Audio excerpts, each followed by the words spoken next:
उसके बाद से क्या बताना है, मोक लगाना है, कुछ लगाना है, एक्यूरेसी हो गई। Hello guys, welcome to my YouTube channel Sunita Muwal. एक वीडियो मैंने पहले भी डाला हुआ है, ये दूसरा वीडियो है मेरा। और वो वीडियो में मैंने पूरा इंट्रोडक्शन दिया था अपना, क्या क्या मैं बताने वाली हूँ यूट्यूब में, कैसी मेरी जर्नी मैं आपके साथ शेयर करने वाली हूँ, वो सब मैंने बताया था। आप एक बार चेकआउट कर लेना। ये मेरा सेकंड वीडियो है, पूरा प्री बेस्ड होने वाला है कि मैं प्री में कैसे मैंने तैयारी की प्री के लिए, कैसे मेरे प्री क्लियर हुए सारे, तो मैं सारा वो कुछ बताने वाली हूँ आपको। सबसे पहले आपको एक मोक लगाना है। मोक से क्या होता है ना, ये रिवर्स लर्न अपन करेंगे, ठीक है। उसमें रिवर्स लर्निंग में क्या है कि आप सबसे पहले मोक लगाओगे, ताकि मोक से आपको पता चल जाएगा आपको आता कितना नहीं है, आपकी स्पीड कितनी चल रही है, आपकी एक्यूरेसी क्या चल रही है मोक्स में, और आपकी कैलकुलेशन कैसी है, उस चीज़ से आपको पता चल जाएगा। फिर आपको उस चीज़ पे वर्क करना है। जैसे सबसे पहले मोक लगाओगे, इंग्लिश का ले लो। इंग्लिश में आप मोक लगाओगे, आपको पता चल जाएगा आपके कौन से टॉपिक्स है जो आप बिल्कुल भी टच नहीं करते हो। जैसे मैं बताऊँ आपको, जैसे सेंटेंस रीअरेंजमेंट है, आपने बिल्कुल टच भी नहीं किया क्योंकि आपको गलत होने के बहुत चांसेस थे, ठीक है। एरर्स ले लो, आपने वो भी नहीं टच किया क्योंकि आपको उसको भी गलत होने के चांसेस थे। तो आपको एटलीस्ट पता तो चल रहा है ना आपको कौन से टॉपिक्स बिल्कुल भी नहीं आते हैं, तो हम उनको फिर पढ़ लेंगे। सेकंड, रीजनिंग का बताओ, तो रीजनिंग का मुझे सिलॉक्स नहीं आता, या फिर मुझे पजल्स नहीं आती, इनइक्वालिटी नहीं आती, कुछ भी ले लो। जो नहीं आ रहा है वो साइड आउट करो एक बार कि हाँ मुझे ये टॉपिक्स बिल्कुल नहीं आ रहे हैं, तो उसको पढ़ो फिर। थर्ड थिंग, क्वांट के ले लो। क्वांट, मेरे पास इतने मैसेजेस आए हैं, इतने इंस्टाग्राम पे लोग मुझे मैसेज करके बता रहे हैं कि मैम क्वांट का नहीं पता, क्वांट को कहाँ से शुरू करें, बिल्कुल ज़ीरो है, बेसिक्स ही नहीं आते। तो सबसे बढ़िया यही रहेगा, आप मोक लगाओगे, आपको मोक से पता चल जाएगा कि आपको कौन कौन से टॉपिक है जो बिल्कुल नहीं आते हैं। क्वांट के आप एक बार नोट डाउन कर लेना, सिलेबस देख लेना, 8 से 10 टॉपिक होंगे क्वांट में सिलेबस में अपने प्री के लिए। आप उनको देखना, उनसे पता करना कि जो टॉपिक्स आपके बहुत अच्छे हैं, कुछ भी ले लो, बीएड है ना, SICI ले लो, या फिर कोई भी टॉपिक ले लो जो आपका बहुत अच्छा है, उसको साइड कर दो एक बार, उसको पढ़ने की ज़रूरत नहीं है अपन को।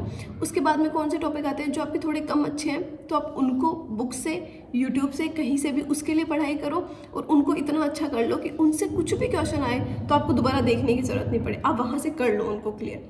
थर्ड थिंग, जो टफ टॉपिक बच रहे हैं, जैसे मुझे प्रोबेबिलिटी नहीं समझ आता उतना, मुझे मेंसुरेशन और प्रोबेबिलिटी का नहीं पता लगता था ना, तो मैंने उनको लास्ट के लिए छोड़ा।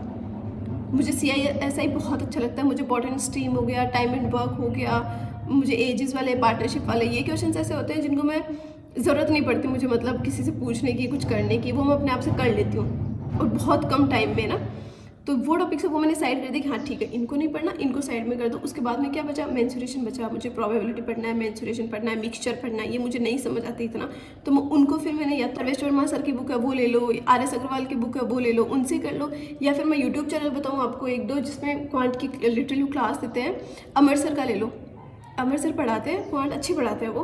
तो जो यूट्यूब के टीचर है उनसे कर लो, या फिर यूट्यूब से नहीं समझ आ रहा है तो आप बेसिक कॉन्सेप्ट्स देख लो, उनके फॉर्मूलाज है, बेसिक्स है, वो सब क्लियर करने के लिए आप बुक का रेफरेंस ले लो।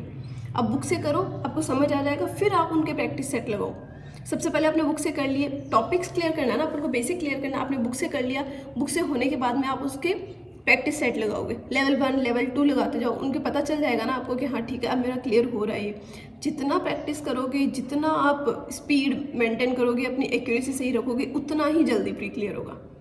ये लिख के ले लो आप, आपको एक बार पढ़ना है प्री के लिए, अपने बेसिक्स क्लियर कर लो, एक्यूरेसी अच्छी रखो एग्जाम के लिए, स्पीड अच्छी रखो अपनी, उस चीज़ से और कुछ करने की ज़रूरत ही नहीं है। आपके कॉन्सेप्ट्स क्लियर होंगे, सबसे पहले आपने अपने कॉन्सेप्ट्स क्लियर कर लिए, उसके बाद में आपकी स्पीड अच्छी है, कैलकुलेशन अच्छी है, रूट्स हो गए, स्क्वायर्स हो गए, फॉर्मूलाज हो गए, आपको अच्छे से याद है वो चाहिए होगा, कैलकुलेशन अच्छी होनी चाहिए, और एक्यूरेसी इतना बड़ा रोल प्ले करते हैं ना, आप सोच भी नहीं सकते।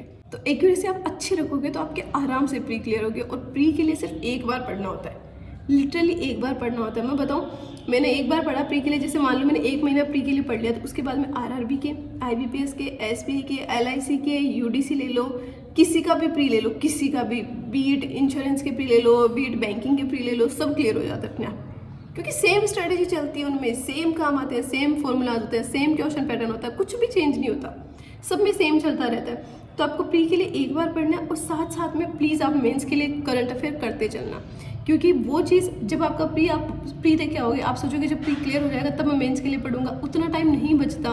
15 to 20 डेज मैक्स देता है बैंकिंग, 15 to 20 डेज मैक्स देता है प्री और मेंस के बीच का गैप। तो आपको वो मेंस का पहले लेके चलना है साथ में, तो करंट अफेयर भी पढ़ते चलना, प्री का आप करोगे इतना, रिवर्स लर्निंग करो, मॉक लगाओ सबसे पहले, उसके बाद में उसके कॉन्सेप्ट्स क्लियर करो कि कौन कौन से टॉपिक्स मुझे बिल्कुल नहीं आते हैं, अपने स्क्वायर्स याद करो, रूट्स याद करो, कैलकुलेशन स्पीड बढ़ाओ, एक्यूरेसी रखो अच्छे से।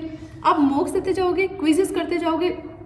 टू बी ऑनेस्ट सबसे पहले जब मैंने शुरू किया था ना तब मैं क्विजेस लगाती थी, जो अड्डा के क्विजेस आते हैं वो पूरे दिन क्विजेस पढ़ती थी, क्विजेस लगाती थी और साथ में मैंने करंट अफेयर्स को लिखती जाती थी, क्योंकि अड्डा के जो करंट अफेयर भी वहाँ दिए हुए होते हैं, आपको ऐप में देखना अड्डा के में करंट अफेयर दिए हुए थे वहाँ पे, और साथ में क्विजेस आते हैं। तो क्विजेस 5 से 10 क्विज एक सब्जेक्ट की आ जाते हैं, जैसे क्वांट की ले लो, रीजनिंग की ले लो, इंग्लिश की ले लो। और जब वो खत्म हो जाती थी, जब जैसे मुझे 5 घंटे पढ़ना है और मेरी क्विजेस खत्म हो गई एक दिन की, तो मैं पीछे की 2020, 19, 21 सब की लगा देती थी बैठे बैठे, क्योंकि उससे आपकी स्पीड बहुत अच्छी जाएगी, उससे आपकी एक्यूरेसी बहुत अच्छी आएगी।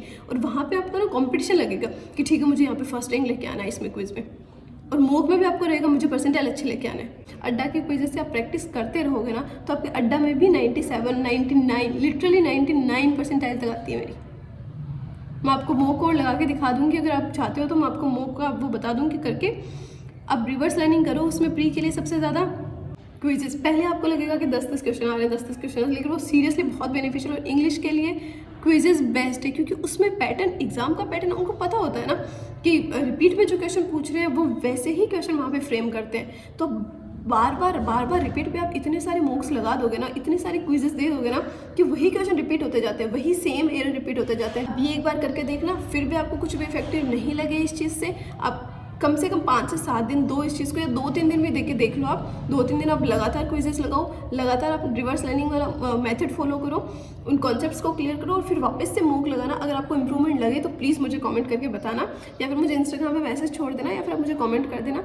और कोई भी दिक्कत आ रही हो फिर भी उसमें, तो आप मुझे वो भी बता देना कमेंट में कि मैम ये मुझे प्रॉब्लम हो रही है, तो मैं आपको वो भी एक बार सॉल्व करके बता दूंगी। लेकिन आप प्लीज़ है ना उस प्री के लिए ये फॉलो करना, उससे आपको बहुत बेनिफिट रहेगा, क्योंकि मैंने एक ही मेथड फॉलो किया रिवर्स लर्निंग वाला। और ठीक है।